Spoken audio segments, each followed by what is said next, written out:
Is Alex Stefan. On deck is Paige Ryan. We're coming to the stage right now. Make it loud for E1. And Peanut.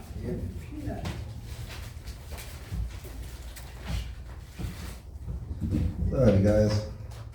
What do you call a guy or a person who can make a business suit really fast? Taylor Swift. Hey. Yeah, I think Pride Month is missing a mascot. I got the perfect one. The flamingo. Right? They're pink. They love to dance. And they're like non-predatory birds, They don't eat like brine shrimp and algae. Nobody gives a damn about brine shrimp. And a group of flamingos, whatever. Do you know what they're called? They're not called a flock. They're called a flamboyance. What? Yeah. How gay is that, right? It's like all the best parts of Pride Month all wrapped up into one animal. Yeah. And even the word flamingo is flaming O. A flaming O? That's a burning butthole. Yeah, usually when a guy brags about how big his dick is, right? It's usually the opposite, right? You usually got a little tiny dick, right? Like I was talking to this guy the other day and he's like, "Oh yeah, man, my dick is huge. I'm hung like a horse." Yeah, right, man. More like a seahorse. What did the Australian chess player say to the waiter? He said, "Checkmate." Thank you. Yeah, I think Shaquille O'Neal is like the happiest man on the planet. Yeah, he's like always so jolly, right? And like everybody loves him, I think because no one's ever messed with him. Like, how you gonna bully someone who's so tall his crotch is right in your face? Like, "Hey, Shaq, give me your lunch money." Never mind.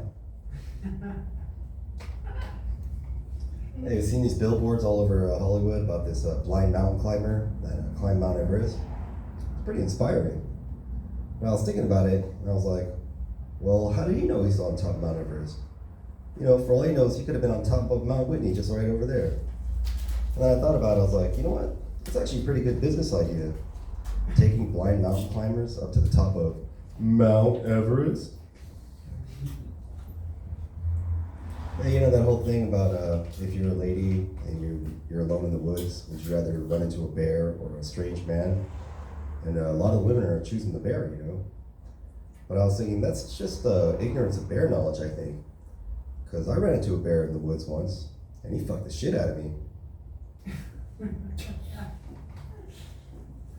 Hey, a couple weeks back, North Korea, they sent over 200 balloons over to South Korea.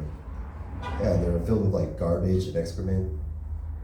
Yeah, but that statement's not exactly accurate, because they weren't packed with shitty trash. No, they were filled with Dane Cook's jokes.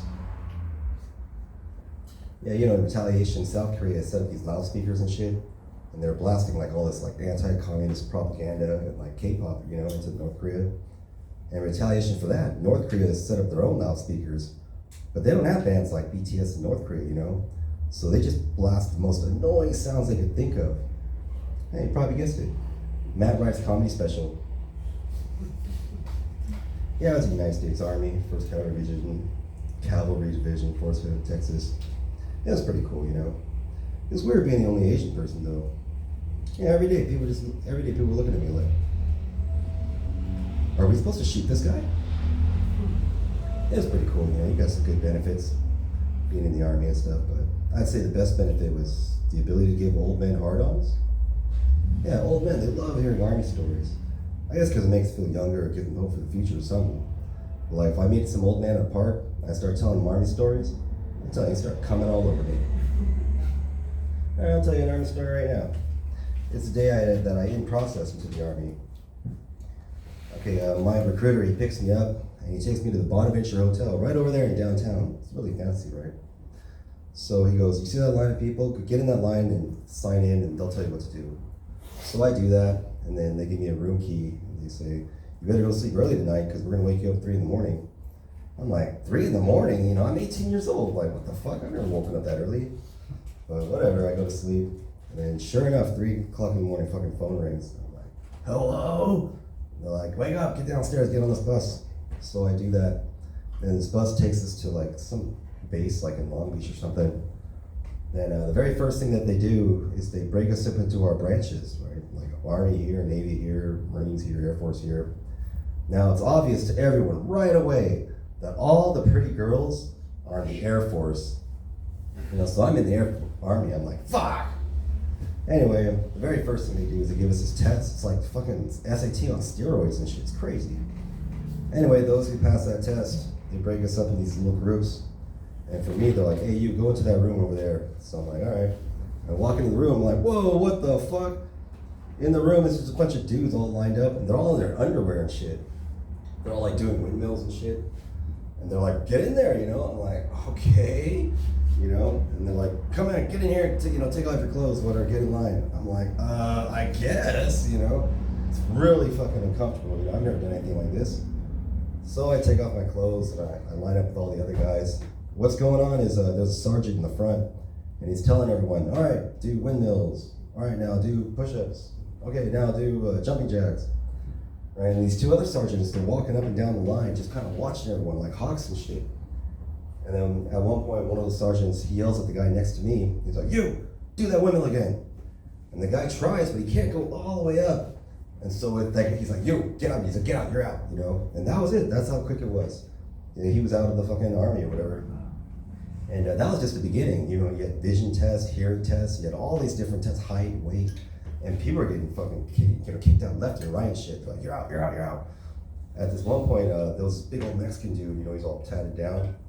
He's all telling everyone how his dad was a Marine, and how all of his uncles are Marines and shit, and like how he's gonna be like the best Marine in the world, right? And then this guy comes out, he's like, you're out. And he's like, what? He's like, why? He's like, your neck is too thick, it measured too thick. And that was it. And he couldn't be a Marine.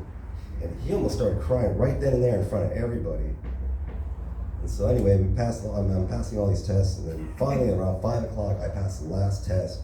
And this sergeant was like, congratulations, son. You made it into the United States Army. And I just shook his hand. I was like, thank you, Sergeant. And I was so happy and just so proud of myself. But then the whole time I was in the Army, I couldn't wait to get out of that motherfucker.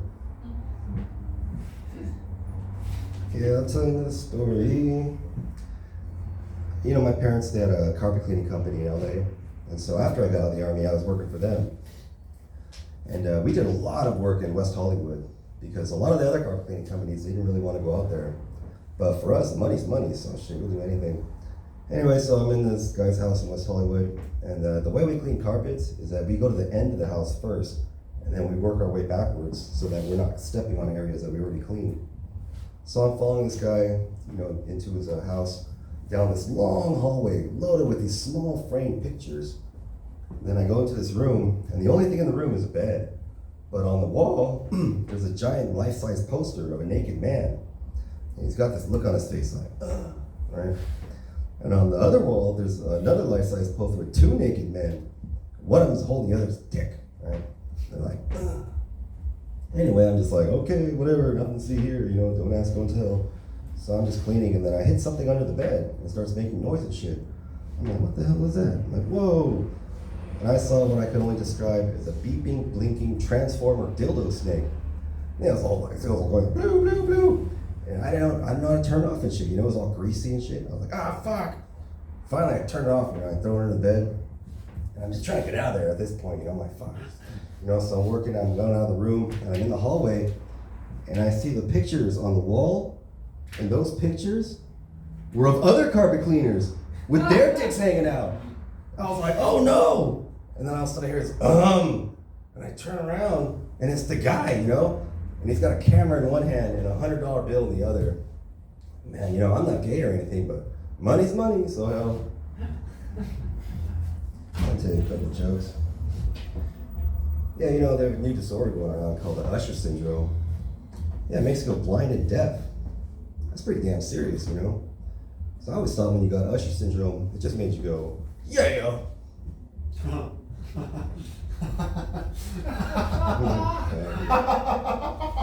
You never heard that one? I thought you heard that one by now. Yeah, it's weird how language changes over time, right? Like, if a guy came up to me right now and told me he was gonna blow my brains out, I wouldn't know whether to run away or pull my pants down. And Asian, the NFL has one Asian player, and he's a kicker. Should you not find a more racist position for this guy? And we can make him go out barefoot in a karate uniform? Alright, I'll tell you the last joke. You know, comedians will always tell you two things, right? They always tell you when they just get booked on a show. They always tell you when they just had sex. That's a bit juvenile, right? Like myself, I haven't been booked on a show in over a month. But I did get laid last week, so hoo-ah! Yeah! See you on the matter, thank you. Woo! Yeah, Ewan, keep it up for Ewan, dude! Yeah!